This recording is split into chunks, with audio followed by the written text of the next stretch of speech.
안녕하세요. 그래도 꿀란지 PD입니다. 한국 시간으로 2월 3일 새벽 3시 공개된 갤럭시 S23 울트라를 살까 말까 고민하고 있는 분들과 호기심으로 어떤 스마트폰인지 궁금한 분들에게 도움이 될 만한 영상을 준비했습니다. 갤럭시 S23 시리즈 중에서도 좋은 건 다 넣었다는 갤럭시 S23 울트라 언박싱 및 플리뷰 지금 바로 시작합니다.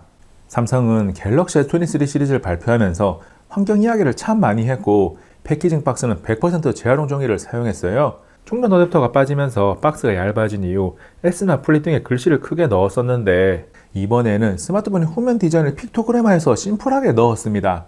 언팩 전에 박스 디자인이 미리 공개되면서 부정적인 평가가 많았었는데 실제로 보니까 욕을 왕창 먹을 정도까지는 아니에요. 물론 너무 심플하게 만들다 보니까 만들다 만 느낌이 나기도 하고 검은색으로 표현한 S펜은 거의 안 보여서 왜 그랬을까라는 생각이 듭니다. 박스 디자인에 대한 평가는 호불호가 심하게 갈릴 듯 해요.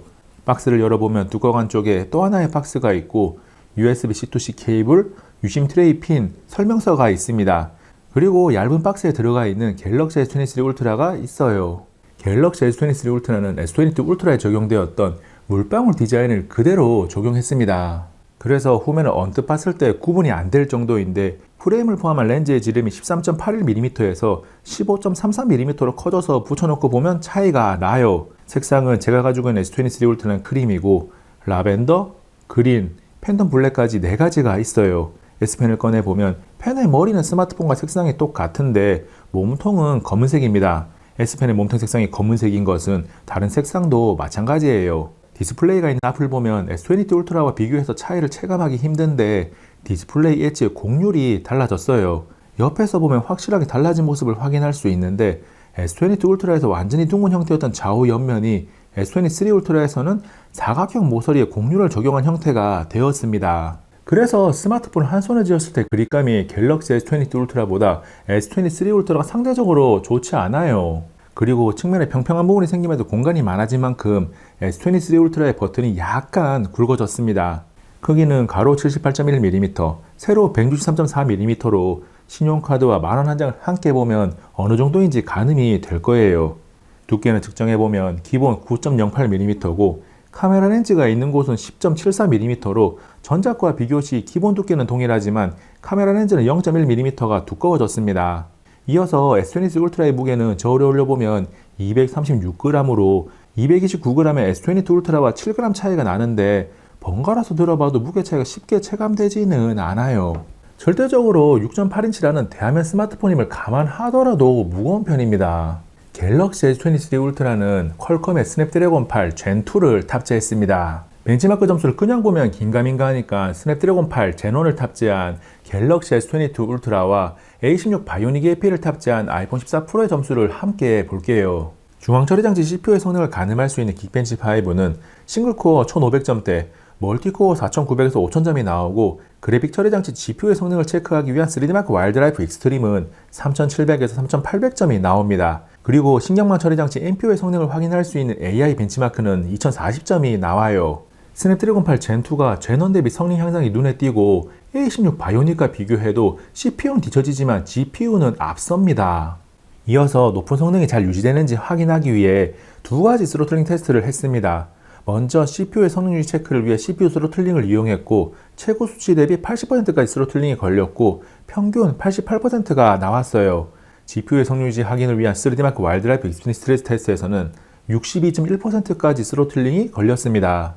이 정도면 CPU의 성능 유지 안정성은 꽤나 좋은 편이고 GPU의 성능 유지도 60%가 조금 넘지만 스로틀링이 걸렸을 때 성능이 전작 최고 성능과 차이가 크지 않아서 좋은 편이에요. 부하가 많이 걸리는 스로틀링 테스트 간의 외부 발열을 측정했는데 3D마크 스트레스 테스트 중에는 전후면 모두 최고 45도대까지 나왔고 CPU 스로틀링 테스트 중에는 전후면 모두 최고 42도대를 기록했습니다. 프리미엄 스마트폰들 일반적인 수준보다는 조금 높은 편으로 부하가 최대로 걸렸을 때 발열 관리가 좋지는 않아요. 삼성이 앞으로 업데이트를 통해서 스로틀링을 조금 더 걸고 발열을 낮추는 선택을 하게 될지도 모르겠습니다. 이어서 부하가 덜한 사용 환경에서의 외부 발열도 체크를 해보면 유튜브 4K 영상을 1시간 이상 시청 중일 때 전면은 31도대, 후면은 30도대가 나와요. 그리고 4K 영상을 5분 이상 촬영 중일 때는 전후면 모두 34도대를 기록합니다. 게임 원신처럼 강한 부하가 걸리는 일을 하는 게 아니라면 발열은 크게 신경 쓰지 않아도 돼요. 참고로 벤치마크를 제외하고 최고 수준의 부하를 거는 원신을 그래픽 설정 최고로 하고 플레이를 하면 외부 발열이 전면 모두 최고 40도대로 좋은 것은 아니지만 나쁜 것도 아닙니다. 갤럭시 S23 울트라는 12기가 램에 256기가 저장 용량 또는 512기가 저장 용량을 탑재했습니다. 램과 저장 장치 모두 전작 대비 업그레이드가 되었는데 램은 3200MHz LPDDR5에서 4200MHz LPDDR5X로 저장 장치는 UFS 3.1에서 UFS 4.0으로 바뀌었어요. 그래서 저장 장치와 램의 속도를 체크하는 CPDT 벤치마크를 돌려보면 S23 울트라가 더 빠른 것을 확인할 수 있어요. 그리고 삼성닷컴 전용으로 1TB 저장 용량 모델도 있습니다.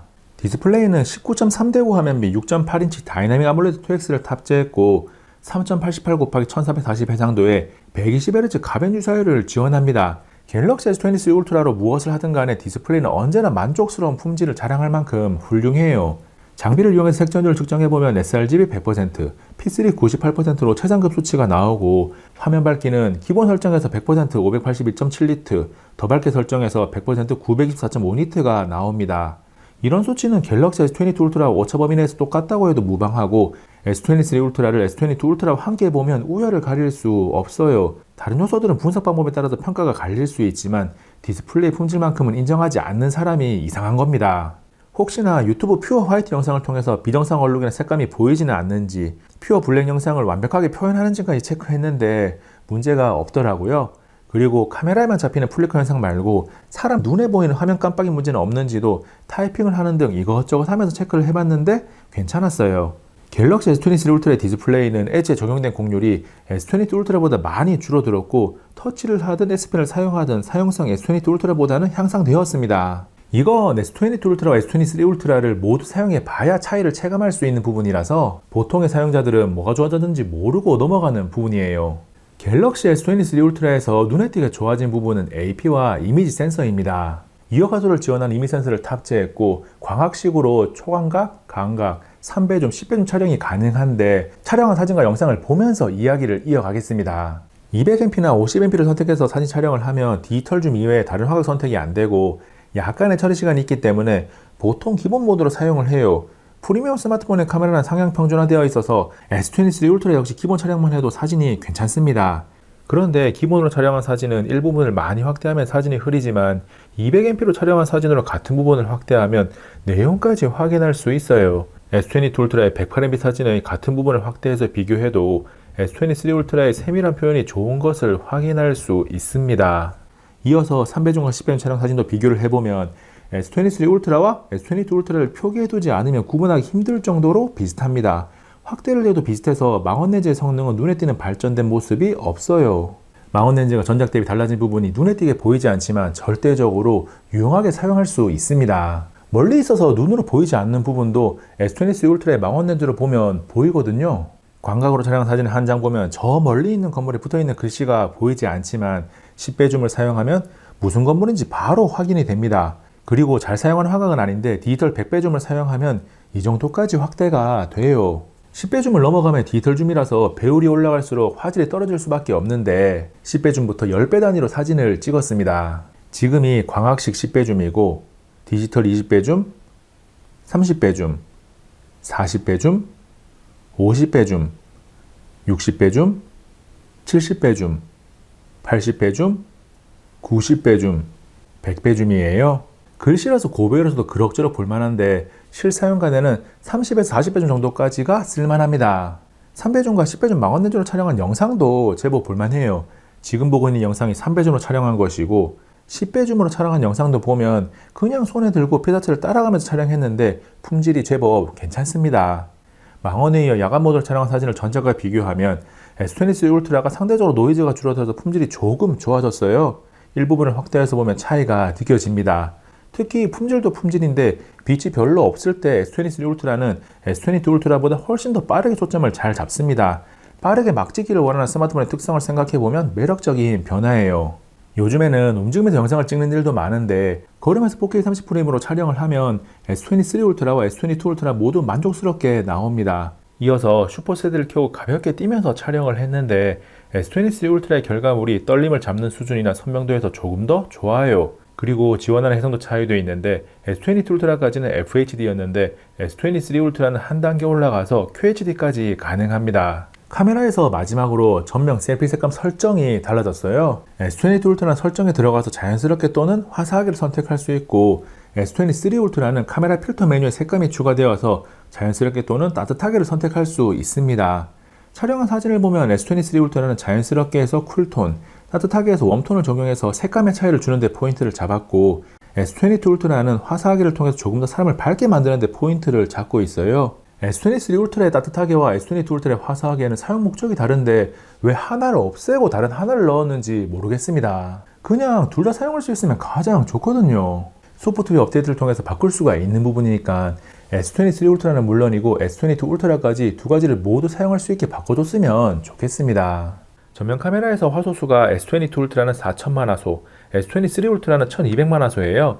셀피 촬영 결과물을 비교를 했을 때 얼굴 색감 차이 이외에 S22 울트라는 약간의 뽀샤시가 들어간 느낌과 함께 배경도 살짝 흐릿하고 S23 울트라는 사실적으로 선명하게 표현해요. 그리고 사람이 아닌 피규어와 인형들을 찍은 사진을 보면 색감 차이 이외에 품질의 차이가 조금은 느껴집니다.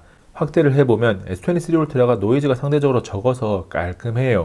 이어서 어두운 곳에서 이물사진 모드로 촬영한 결과물을 봐도 S23 울트라의 전면 카메라 품질이 조금 더 좋습니다. 종합적으로 갤럭시 S23 울트라의 카메라는 전작과 비교해도 좋아진 부분이 눈에 띄고 절대적으로도 충분히 훌륭한 성능을 가지고 있습니다.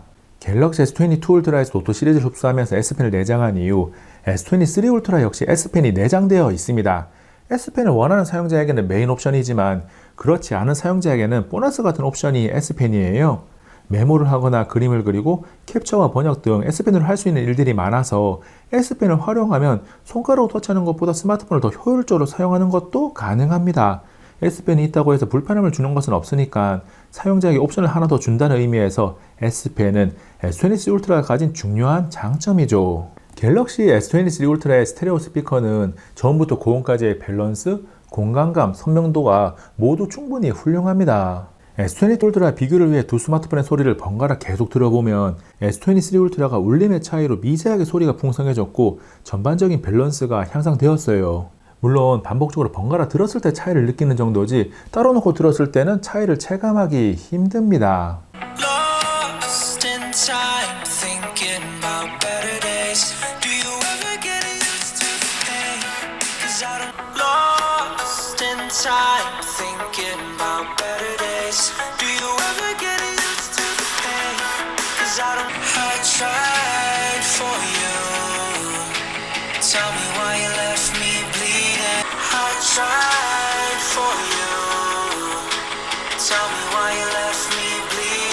스피커의 배터리는 S22 울트라와 동일하게 5000mAh를 탑재했고 충전 속도 역시 유선 45W, 무선 15W로 똑같아요. 그 밖에 지금까지 이야기하자는 내용들을 정리해보면 IP68 방수 방진, 와이파이 6E, 블루투스 5.3, UWB를 지원하고 OS는 안드로이드 13 원 UI 5.1을 기본으로 합니다. 그리고 S23 울트라의 진동 모터는 조용하면서도 묵직한 느낌이 나는데 S22 울트라 번갈아 사용해보면 제가 둔감한 것인지는 몰라도 차이를 체감하지는 못했습니다. 갤럭시 S23 시리즈 중에서 가장 강력한 녀석인 S23 울트라를 자세하게 살펴봤습니다. 대부분의 요소에도 긍정적인 이야기를 했는데 256기가 159만 9,400원, 512기가 172만 400원이라는 비싼 가격만큼이나 다 때려 넣어서 써보면 좋아요. 정말 자세하게 분석했지만 오랜 시간 사용한 것은 아니라서 사용 시간이 늘어나게 되면 조금 더 매력적으로 보이는 부분도 있고 아쉬움이 드러나는 부분도 있을 거예요. 그런 부분들은 다른 영상의 커뮤니티 게시글 등 다양한 수단을 활용해서 최대한 다 전달하겠습니다. 이번 영상은 여기까지. 다음에 또 만나요. 안녕. 와우. 야, 이 영상 잘 만들었는데요. 정말 잘 만들었어요. 그렇죠? 아니면 오니? 이 영상도 있었네. 야, 이 영상도 괜찮네. 볼만합니다. 시간 있을 때 볼만해요. 둘 다 볼만해.